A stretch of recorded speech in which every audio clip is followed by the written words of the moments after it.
차원성 님이 4인 가족 독일 이민 질문 드립니다. 안녕하세요. 독일 학교, 국제학교 포함, 그러니까 부모 수익에 따라 등록비가 결정된다고 하는데 그럼 가장 싸게 학교 보내려면 독일 내 회사 취업하지 않고 독일에 살면서 개인 회사 법인을 해외에 두고 개인 사업을 하거나 독일 스타트업에 투자하면 되는 건가요?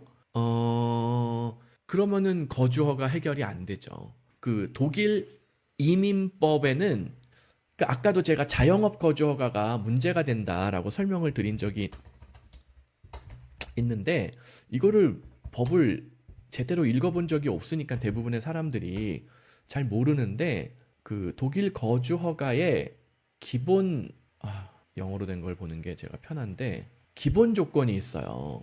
레지던스에 대한 기본 조건이 subsistence를 스스로 해결할 수 있어야 된다 이런 표현이 있어요. 이걸 제가 또 이거 찾으려면 또 한참 걸리겠네. 그러니까 subsistence를 스스로 해결해야 된다라는 게 무슨 뜻이냐면은 여기 나오네. Foreigner have a secure subsistence. 자, 이거 제가 또 뭐 엉터리로 번역한다고 또 혹시라도 따질 분이 있을까봐 이거를 최저 생계비 이상의 소득이 있어야 된다 이런 뜻이에요. 안정적 생계를 유지한다. 한국어로 번역을 하면 이게 중요한 조건이에요.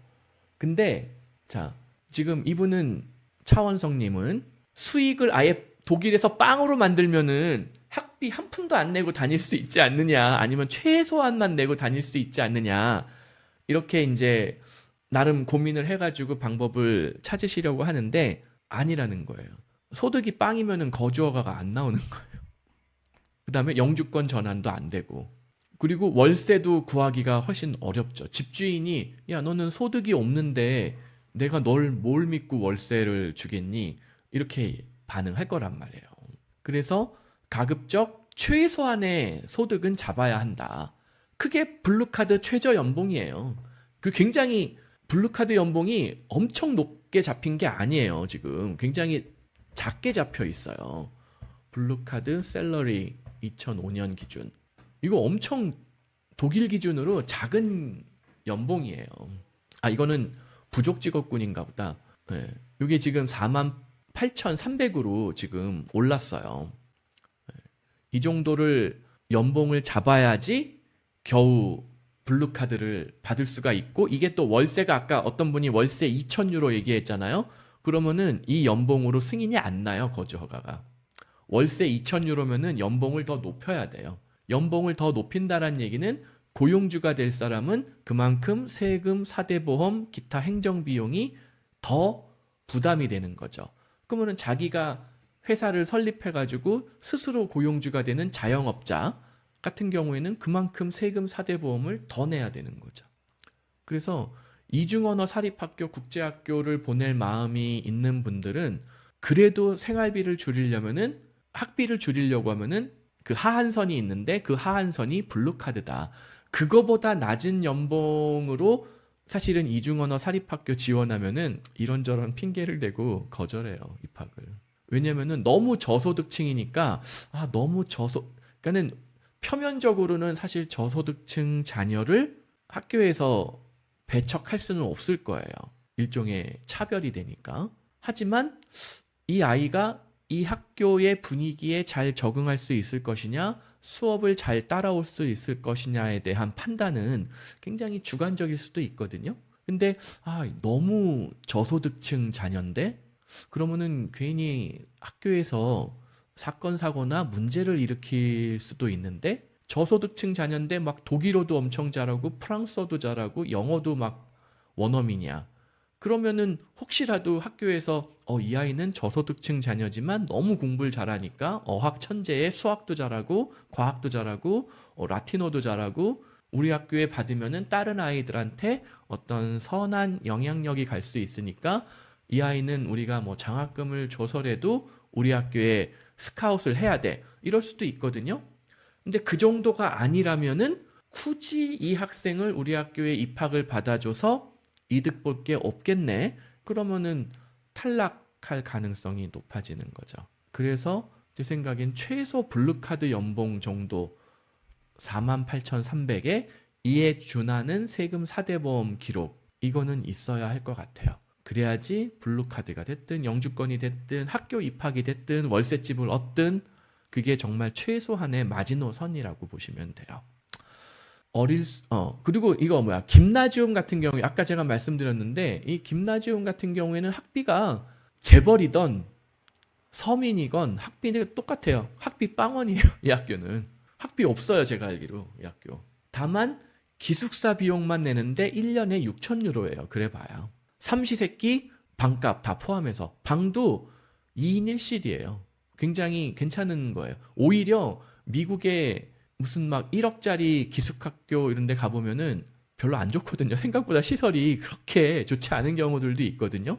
그리고 방도 좁고 오히려 거기보다 시설이 더 좋은 경우들이 많아요. 더 싼데 독일 학교들이. 그리고 어릴수록 언어를 빨리 배우면 좋은데 그 시기가 독일 현지에 초 3학년 때 가도 적당할까요? 수업 잘 따라갈까요? 저희 첫째가 초등학교 4학년 때 처음 독일에 왔어요.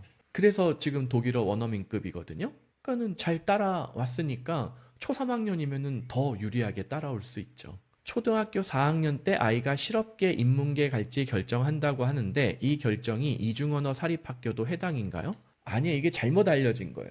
초 4학년 때 통상 김나지움과 레알슐레 이거를 어느 정도 나누기는 하는데 김나지움에 7학년 때 다시 전학, 편입하는 경우들도 많아요. 레알슐레 다니다가 독일어 비원 만들고 김나지움에 다시 뭐 인터뷰 봐서 들어가는 경우도 많아요. 그러니까는 초등학교 4학년 때 실업계를 가더라도, 그러니까 레알슐레를 가더라도 결국에는 내가 원하면은 김나지움으로 갈 수 있는 다양한 방법들이 존재해요. 이중언어 사립학교는 통상 김나지움과 레알슐레가 같이 운영되는 컴프리헨시브, 이거를 영어로는 컴프레hensive라고 얘기하는데 독일어로 뭐라고 했는데 제가 이름을 까먹었어요. 그러니까 종합적으로 같이 가르쳐요. 그러니까 과목이 저희 첫째가 이중언어 사립학교 다닐 때 그 과목을 보면은 수학 잘하는 반, 그러니까는 김나지움 레벨 수학반이 있고 레알슐레 레벨의 수학반이 있고 그랬어요. 독일어도 김나지움 레벨 독일어반, 레알슐레 레벨 독일어반 이렇게 나눴던 것 같아요. 그래서 저희 첫째가 독일어 같은 경우에는 레알슐레 레벨의 독일어반 이런 데서 공부하고 그랬었어요. 독일에서. 지금은 오히려 룩셈부르크에서 제일 좋은 학교에서 가장 높은 독일어반 다니고 있고. 그러니까는 우열반이 존재해요. 같은 학교 안에서도. 그리고 독일에 한국어가 필요한 전화 상담 회사 수요가 좀 있나요? 가끔 있어요. 이거 실제 가끔 무슨 그 부킹닷컴이나 무슨 뭐 아메리칸 익스프레스나 이런 회사들에서 유럽 시간이나 유럽에 있는 고객들을 상대로 커스터머 서비스를 해주는 포지션 뽑는 게 1년에 한두 번 가끔 올라오는 걸 제가 본 적이 있어요. 혹은 새로 비교적 신규 스타트업인데 한국 고객을 상대로 어떤 세일즈, 마케팅 이런 거를 하는 포지션, 커스터머 서비스보다 오히려 조금 더 공격적인 그런 포지션이죠. 그런 포지션도 가끔 올라오고, 제가 지금 개인 사업으로 미국에 제 브랜드를 판매하는 아마존 사업을 하고 있기는 한데 이 법인을 독일로 옮기면 뭔가 길이 보일까요? 이론적으로는 자영업 거주 허가 혹은 독일의 게엠베하 법인을 설립하고 거기에 내가 대표이사로 취임을 하면서 그 개인 사업을 독일의 법인 사업으로 업그레이드 하는 거죠. 일종의 전환을 하는 거죠. 그리고 거기서 충분한 연봉, 세금, 4대 보험 납부가 이루어진다면 대표이사 거주 허가 이런 걸 받을 수도 있고, 그러면 3년 이후에 영주권 취득이 가능해요. 혹은 야, 내가 왜 굳이 세금을 3년이나 열심히 내느냐, 블루카드로 하면은 21개월 만에 영주권 신청할 수 있는데, 그러면 똑같이 설사 내가 설립하고 내가 컨트롤하는 법인이라도 그걸 활용해서 블루카드를 받을 수 있는 방법들이 존재해요. 지배 구조라든가 이런 거를 잘 설계를 한다면은. 저도 그렇게 해가지고 지금 독일 룩셈부르크에서 계속 블루카드 체류하고 있는 거예요. 영주권, 시민권도 더 쉽게 빨리 받을 수 있고. 그래서 그런 식으로 준비를 하시면 좋을 것 같습니다. 차원성님. 알려주신 내용으로 봤을 때 일단 뭐 독일 이민, 자녀 학교 입학 뭐 큰 문제는 없어 보이는데 실제로 어느 정도 자산과 자금, 가용자금이 준비가 되어 있으시냐에 따라서 안정적으로 독일 블루카드 혹은 뭐 독일 대표이사 거주 허가, 법인 설립, 그다음에 최종적으로 영주권, 이왕이면 시민권까지. 왜냐면 시민권까지 받으면은 독일도 좋지만 독일의 뭐 미넨, 프랑크푸르트 다 좋은 도시고 삶의 질 괜찮은 도시기는 한데 야, 이왕 이렇게 된 거 스위스 취리히 호숫가 부잣집 최상급지에서 학교를 다니면 어떨까? 안 될 이유가 없단 말이에요. 독일 시민권 받으면 취리히로 옮겨가지고 얼마든지 또 거주, 취업이 자유로워지거든요. 그러면은 자 말씀드렸잖아. 서양에서는 항상 부자 동네는 바닷가나 혹은 호숫가를 끼고 있어요. 자, 이게 취리 어디 갔어 이거? 취리 어디 갔냐? 이게 취리 호수거든요. 이 완전 부자 동네예요. 여기 취리 시내가 있고 여기 중앙역은 이쪽에 있지만 이런 이 호숫가 주변 동네들 그냥 뭐 말도 못하는 부자 동네예요. 그럼 이런 데에 김나지움이 뭐 하나 있을 거란 말이죠. 모르긴 몰라도. 취리 근처에도 김나지움이 많이 있을 거 아니에요? 그래서 뭐 카톤슐레 뭐 어쩌고저쩌고 뭐라고 있단 말이에요. 뭐 평점은 별로 안 좋지만 학교 벌써 건물이라던가 분위기가 여기 학교 부자 동네 학교구나 딱 느낌이 오지 않나요? 응? 이런 학교 갔더니 뭐 취리 연방공대 반에서 한 반에 한 15명, 20명 있는데 한 반에 한 대여섯 명씩 취리 연방공대에 보내더라. 그러면 얼마나 좋아요. 응? 여기 보면은 취리히 김나지움 이런 데도 있네요. 뭐 이런 학교를 보낼 수도 있는 거고 여기는 이렇게 고등학교 건물인데 고층 건물이네요.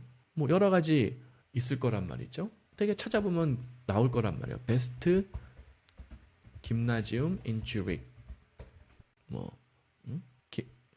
여기 보면은 제일 1등으로 치는 학교가 아까 그 취리히 자유 김나지움이 1등으로 쳐주는 모양이네요. 이런 국제학교들 빼고 여기 국제학교 정보들이 주로 나오는데 아까 언뜻 보니까는 여기 자유 김나지움 쥬리히는 심지어 바이링규얼이라고 하네요. 이런 학교 다니면은 뭐 웬만하면 취리 연방공대, 뭐 취리 대학 이 정도 갈 수 있지 않을까요? 열심히 공부하면. 그러면 이런 기회들을 독일 이민을 통해서 스위스 취리히까지도 얼마든지 진출할 수 있고 초등학교 때 간 아이는 고등학교는 김나지움은 스위스에서 다닐 수도 있을지 모른다. 독일 시민권까지 확보를 하면 뭐 그런 기회들을 같이 고려해가지고 준비를 하시면 좋을 것 같습니다.